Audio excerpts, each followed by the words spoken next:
Hey y'all, we're going to do a couple of examples off of the 9.3 homework. It begins asking you to plot some numbers on a number line. Excuse me.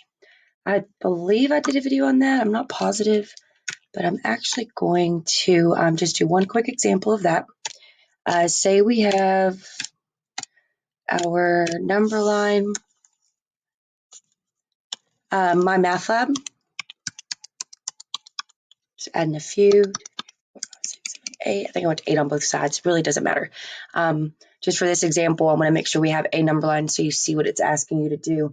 On my math lab, it'll already have a number line, and it'll actually ask you to plot points. And so if we were to plot -5 on the number line, if you notice, let's say this is our 0. Our negative numbers go to the left. And then our positive numbers go to the right. This is saying that if a number is to the left of another number, that means it's smaller. And if a number is to the right of another number, it means it's larger. So if we actually do plot our points at -5, I notice that I'm right here. And at 0,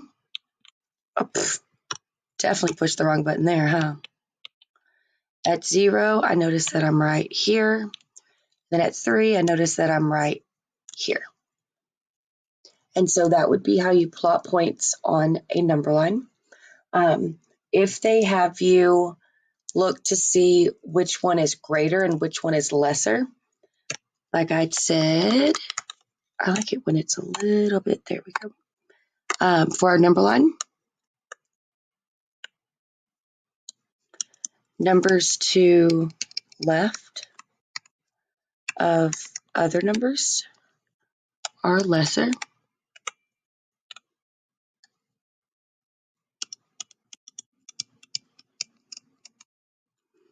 And similarly, numbers to right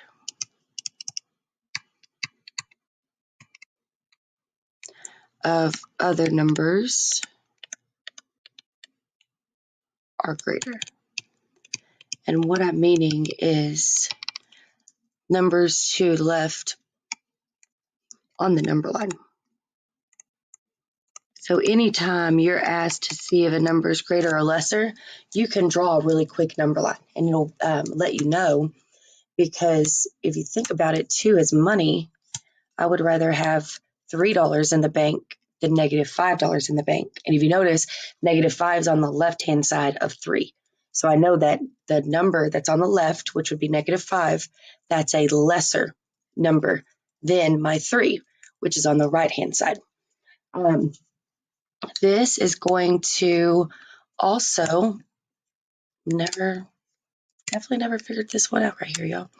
This is also going to be something that I can show you. It's called absolute value. Similar to what I was saying, what we care about are numbers on a number line, and not necessarily where they are on the number line, but just how far away from 1 because I was drawing 1, how far away from 0 they are. If you see something that wants to know what the absolute value is of a number, the only thing we care about is the distance from 0. That's it. That's all we care about. And the way you see this notated, it's 2 straight up and down like bars. So right here, those are absolute value bars.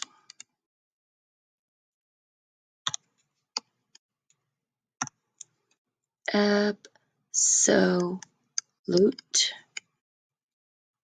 value bars. And what this is saying is to get the distance from 0 of that value. So let's do an example. say it wants to know, oh, that's my kid's school calling. Hello? Hello? Yes. Oh, hi. I'm so sorry. I'm actually teaching right now. I was wondering what happened if the rain got game. Jeff can't even talk. If the game got rained out, like if we were going to get refunds, but we ended up having the game. Thank you so much. No, that's okay. Thanks. Bye. Okay. So now the question is, post this video or don't post this video? I kind of got scared because my kid's school was calling. Okay. So let's do an example. Let's say it wants us to find the absolute value of 3. That almost looks like 131. I know it really does, but in the directions, it'll usually tell you what you're doing is finding the absolute value. So hopefully that kind of clarifies that those aren't ones. And what it wants to know is the distance from 0. So I'm literally going to start at 0 and move until I get to 3. I'm going to move my pin until I get to 3. That's 1. I want that to be bigger too. That's 1, 2, 3. And there's my 3, right? So the distance from 0 to get to 3 is 3.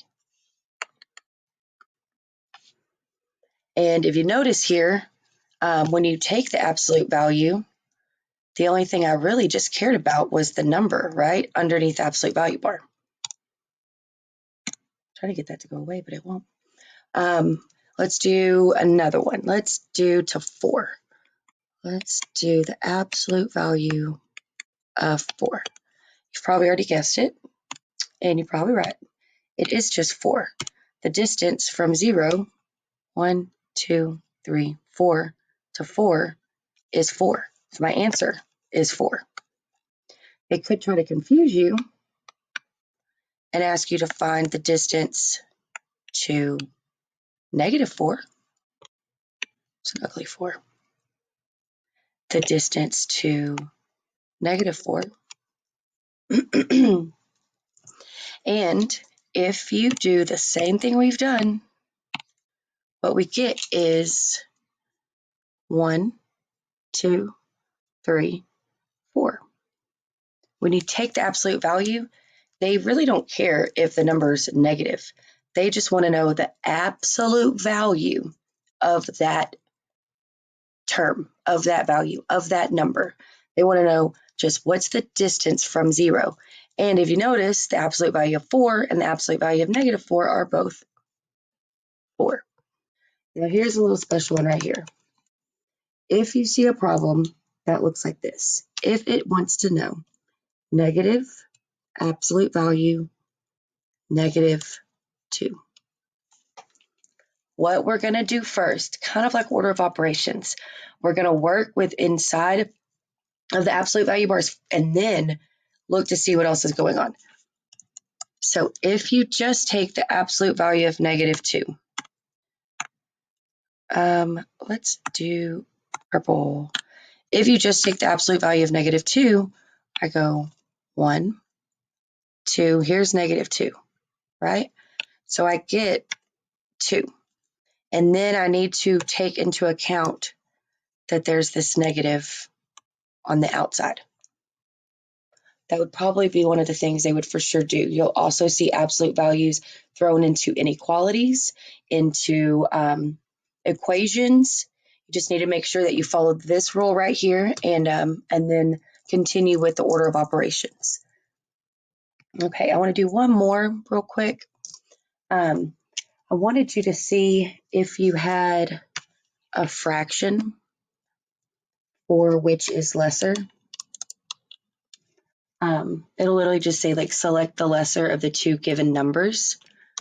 I'm saying which is lesser, and what they've given me is a -4/5 or a -1/3. I'm actually going to use my calculator, and I'm going to do -4 divided by 5, and I get a -0.8. And then if I enter into my calculator -1 divided by 3. I get a negative 0.3. It's actually repeating, but for just the sake of time, the only thing I'm really concerned about is just the first number next to the decimal, because if I'm looking for what is lesser, I'm looking for what is on the left-hand side of the number line, right? And if you notice on our number line, start at 0 and work to your left. If you notice on our number line, the more left I go, the larger the number gets. 1, 2, 3, 4. Those are all negative values, and it's growing as far as the number is concerned. But what's happening is it's getting more and more small. If I had negative $1 in the bank and I spent $5 for lunch, I now have negative $6 in the bank. So I just went more negative. But that 6 is lesser than the 1 when they're both negative. My negative 6 is smaller than my negative 1 because that 6 is a larger number. So I'm more negative. So right here, it's a little too hard for me to evaluate which one's smaller when I look at fractions. But if I can turn them into decimals, now what I can do is see which one has the bigger number. It's going to be further to the left on the number line. The one that has the larger number would be my negative 0.8. So the lesser of those fractions would be the negative 4/5. Okay, so I hope that makes sense, and I probably cannot apologize enough for the phone call. I did just kind of freak out because I saw the high school was calling me. Thank y'all. I'm going to record another video before class. Bye.